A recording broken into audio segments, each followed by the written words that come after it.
सरकार में विभिन्न प्रकार के बहुत बड़ी सुविधाएं चल रहे हैं। सदगुरु श्री कविसार ने सबको पढ़ाते हुए वो अपने जीवन कल्याण का उपदेश दिया। कहते तो सभी है कि जीवन कल्याण का उपदेश वो भी कहते हैं, पर वास्तव में जीवन कल्याण क्या है? जीवन कल्याण में ये होना चाहिए कि हम स्वतंत्र और स्वाधीन हो,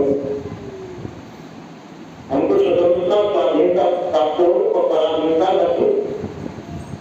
हम पराधीन होकर के संसार में जीते हैं, या तो संसार की गुलामी सहन करते हैं या मानसिक गुलामी, संसार की गुलामी भौतिक गुलामी में जीते हैं, या मानसिक गुलामी जैसा परमात्मा को मानते हैं। तो मानसिक और भौतिक गुलामी के अंदर किए जाते हैं, ये स्वतंत्रता है, स्वतंत्रता नहीं है। सदगुरु जी कभी नारायण जी ने स्वतंत्रता का उपदेश दिया है। स्वतंत्रता मतलब आपके ऊपर और कोई नहीं है। इसको दर्शाते उन्होंने संत गुरुजन दर्शाते हैं। गुरुजन इस मार्ग को दर्शाते हैं कि आपके ऊपर कोई दूसरा नहीं है। इस मार्ग को बताने वाले गुरुजनों की श्रेष्ठता है। संत गुरुजनों की हम वंदना क्यों करते हैं कि वो हमको स्वतंत्रता का मार्ग दर्शाते हैं। हम स्वतंत्र किस प्रकार से हो सकते हैं? मानसिक और भौतिक दोनों प्रकार की गुलामी से हम किस प्रकार से छूट सकते हैं? उसका उपाय संत गुरुजन यही बताते हैं कि आपके अंदर वैराग होना चाहिए, राग रहित जीवन हो, उसको कहते हैं वैराग्य जीवन।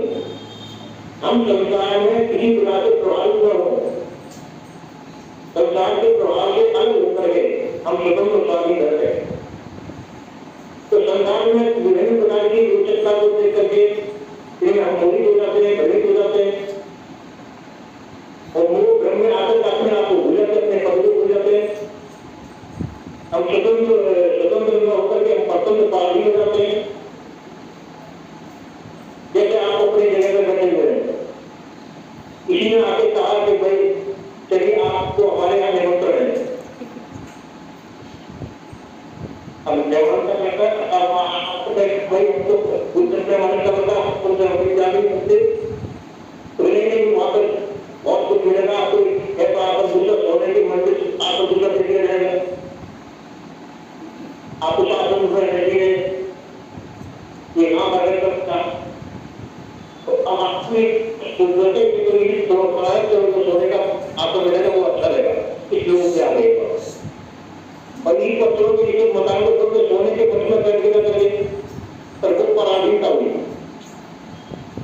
इसमें ये स्वतंत्रता स्वाधीनता है, और जो सोने के मकान में जाके करते तो स्वतंत्रता पराधीनता है। उसके अंदर हमको कई प्रकार की गुलामियां सहन करनी पड़ेगी, हमारी स्वाधीनता खत्म हो गई।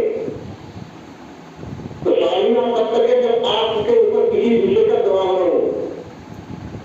आप कह सकते हैं गुरुजनों का दबाव होता तो गुरुजनों की गुरुजन स्वतंत्रता नहीं देखते, गुरुजन तो स्वतंत्रता का मार्ग बताते हैं कि सभी प्रकार की स्वतंत्रता पराधीनता को नष्ट करने का मार्ग बताते हैं, सभी प्रकार की गुलामी को छोड़ने का मार्ग बताते हैं।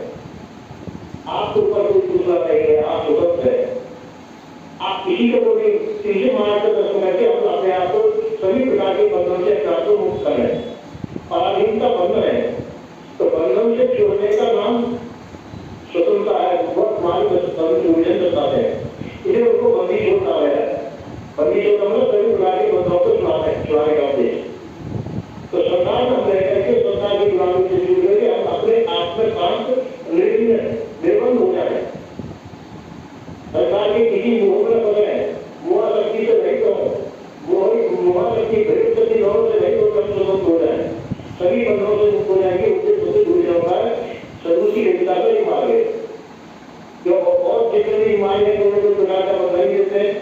कोई पत्थरों में चढ़ाता है, कोई मूर्ति में चढ़ाता है, कोई चित्र से कोई काल में नाना तरह के चित्र कर देता है, काल में भ्रमों में बता देता है। हम उसको फंस जाते हैं। तो उनके अंदर प्रलोभों में स्वर्ग के प्रलोभ किए हुए हैं, शास्त्रों में और नाना प्रकार के प्रलोभ दिए, देवी देवताओं को प्रलोभों में बहुत दिए गए हैं। इन सभी की सामग्री से रहित होकर हम अपने आप को स्वतंत्र स्थापित कर सके। हमको पसंद पराधीन होने की आवश्यकता नहीं है।